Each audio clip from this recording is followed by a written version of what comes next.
Hello friends, मेरा नाम doctor रामे आमोणकर है। मैं एक इंटरवेंशनल कार्डियोलॉजिस्ट हूँ और मुंबई और थाने में कार्यरत। तो ये हम सब जानते हैं कि हाई कोलेस्ट्रॉल के वजह से हार्ट डिसीज या हार्ट अटैक्स का रिस्क बढ़ता है। तो क्या इसका ये मतलब है कि हार्ट की जो वेसल्स है उसमें कोलेस्ट्रॉल जाके अटक जाता है और वेसल्स में फ्लो बंद कर देता है? तो ऐसे नहीं होता। इन्फ्लेमेशन एक बहुत बड़ा रोल प्ले करता है। तो चलिए जानते हैं कि हार्ट अटैक का जो रिस्क है वो हाई कोलेस्ट्रॉल की वजह से कैसे बढ़ता है। तो जैसे कोलेस्ट्रॉल हमेशा बुरा नहीं होता, we have good cholesterol and bad cholesterol, ठीक उसी प्रकार से इन्फ्लेमेशन हमेशा डेट्रीमेंटल या हार्मफुल नहीं होता। तो इन्फ्लेमेशन हमारे इम्यून सिस्टम का एक इम्पॉर्टेंट पार्ट है।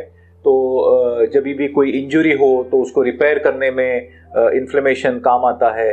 साथ ही में कोई भी इन्फेक्शन हो, जैसे कि से थ्रोट इन्फेक्शन, भले वो वायरल हो या बैक्टीरियल हो, तो वहाँ पे इन्फ्लेमेशन उन बैक्टीरिया या वायरस को निकालने में मदद करता है।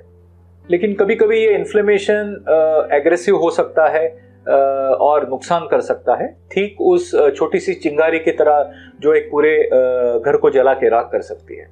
तो एक लंबे समय चलते हुए, या जिसको हम लो ग्रेड इन्फ्लेमेशन कहते हैं, उसके वजह से कोलेस्ट्रॉल के प्लाक्स बिल्डअप होते हैं और वो धीरे धीरे बढ़ते जाते हैं और ग्रेजुअली कुछ प्लाक्स रप्चर होते हैं, जिसके वजह से क्लॉट फॉर्मेशन होके हार्ट अटैक आ जाता है। तो सबसे पहले खून में बहता हुआ ये एलडीएल, या जिसको हम बैड कोलेस्ट्रॉल कहते हैं, तो उसके particles, low density lipoprotein particle जिसको हम कहते हैं, वो वेसल की वॉल में जाके रुक जाते हैं और जैसे ही ये वेसल की वॉल के अंदर चले जाते हैं तो ये ऑक्सीडाइज हो जाते हैं। अभी इन ऑक्सीडाइज्ड एलडीएल पार्टिकल्स को हमारी बॉडी एक फॉरेन बॉडी की तरह रिकॉग्नाइज करती है और व्हाइट ब्लड सेल्स को वहां पे इनवाइट करती है। तो जैसे ये व्हाइट ब्लड सेल्स, जिनको हम मोनोसाइट्स कहते हैं, वो उस जगह पे पहुंच जाते हैं तो वो कुछ केमिकल मैसेंजर्स को रिलीज करते हैं, उनको हम साइटोकाइंस कहते हैं।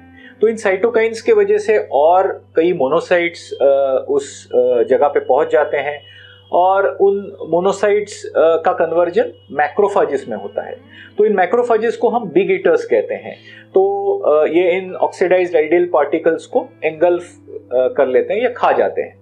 तो जैसे ये मैक्रोफाजेस के अंदर एलडीएल पार्टिकल्स चले जाते हैं और उनको मैक्रोफाजेस डाइजेस्ट कर लेते हैं, तो वो फोमी हो जाते हैं, तो उनको हम फोम सेल्स कहते हैं।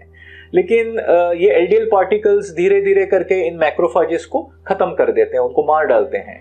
तो जैसे ये मैक्रोफाजेस मरते हैं, अंदर का जो फैटी पार्ट है या एलडीएल है वो निकल जाता है इनटू अ लिपिड पूल। उस लिपिड पूल को हम प्लाक कहते हैं। तो ये मरने वाले मैक्रोफाजेस फर्दर इन्फ्लेमेशन तैयार करते हैं। वेसल की वॉल में जो लाइनिंग है उसमें स्मूथ मसल सेल्स होती हैं, तो इस इन्फ्लेमेशन के वजह से उनका भी मल्टीप्लिकेशन हो जाता है। तो ये ज़्यादा स्मूथ मसल सेल्स एक प्रकार का फाइब्रस कैप क्रिएट करती हैं इन प्लाक्स के ऊपर। तो पहले तो ये प्लाक्स वेसल वॉल के अंदर होते हैं, लेकिन जैसे ये इन्फ्लेमेशन का प्रोसेस और फैट एक्यूमुलेशन का प्रोसेस बढ़ता है, वैसे ये प्लाक्स धीरे धीरे बड़े हो जाते हैं और ये लुमेन के अंदर प्रोट्रूड करते हैं। तो जैसे ये बड़े हो जाते हैं, धीरे धीरे करके लुमेन नैरो होता है और कोरोनरी आर्टरीज में खून का बहाव कम हो जाता है, oxygen delivery to the heart muscle कम हो जाती है। तो सबसे बड़ा प्रॉब्लम तब होता है जब ये प्लाक्स रप्चर करते हैं, बिल्कुल एक वोल्केनो की तरह।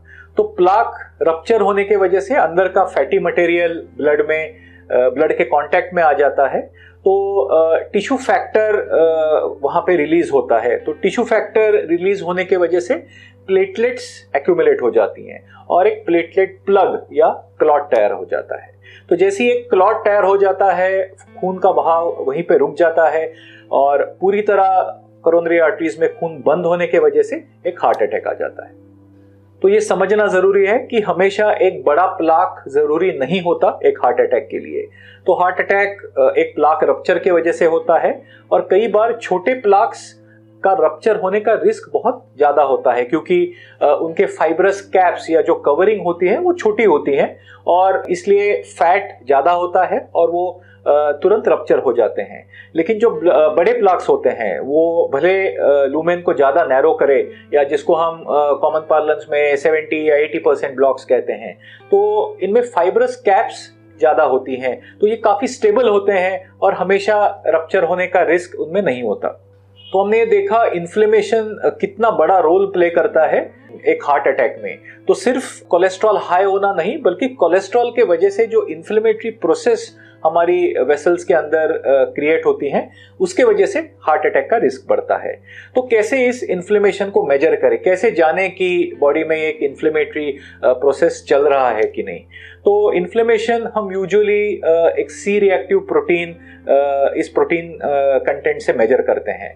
तो इस सी रिएक्टिव प्रोटीन को अगर हम हाई सेंसिटिविटी एसए से मेजर करें तो उसको हम high sensitivity C reactive protein या HSCRP कहते हैं। तो ब्लड में इसके वैल्यूज हम कॉमनली मेजर करते हैं। अगर ये 1 मिलीग्राम से नीचे हो तो risk of future events, future heart attack की रिस्क काफ़ी कम होती है। लेकिन 1 to 3 मिलीग्राम % अगर इसके वैल्यूज हों तो एक मॉडरेट रिस्क होता है, और 3 मिलीग्राम % से अगर आपके वैल्यूज ज़्यादा हों तो risk of having a future cardiac event is very high. अभी HSCRP के वैल्यूज ब्लड में काफ़ी वेरी करते हैं, एक इंडिविजुअल में भी टाइम टू टाइम ये वेरी कर सकते हैं। साथ ही में अगर आप स्मोक करते हैं या लैक ऑफ एक्सरसाइज है या आपका वेट ज़्यादा है तो भी आपके वैल्यूज थोड़े हायर हो सकते हैं।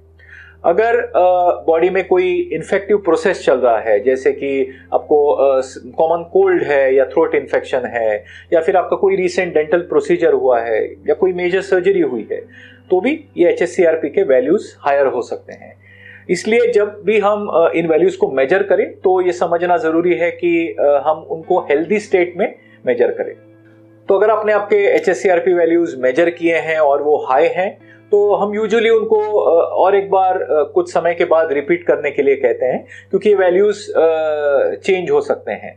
लेकिन हमेशा आपके वैल्यूज़ अगर हायर हों और साथ में आपके कोलेस्ट्रॉल वैल्यूज़ भी हाई हो तो आप को आगे फ्यूचर रिस्क ऑफ इवेंट्स काफ़ी हाई है। तो अगर आपको हमारा ये वीडियो पसंद आया हो तो इस वीडियो को आप लाइक कीजिए, शेयर कीजिए और हमारे चैनल को सब्सक्राइब कीजिए। अगर आपको किसी और इन्फॉर्मेशन की ज़रूरत हो तो नीचे दिए गए नंबर पे आप हमें संपर्क कर सकते हैं, या नीचे दिए गए ईमेल आईडी पे आप हमें मेल भेज सकते हैं। धन्यवाद।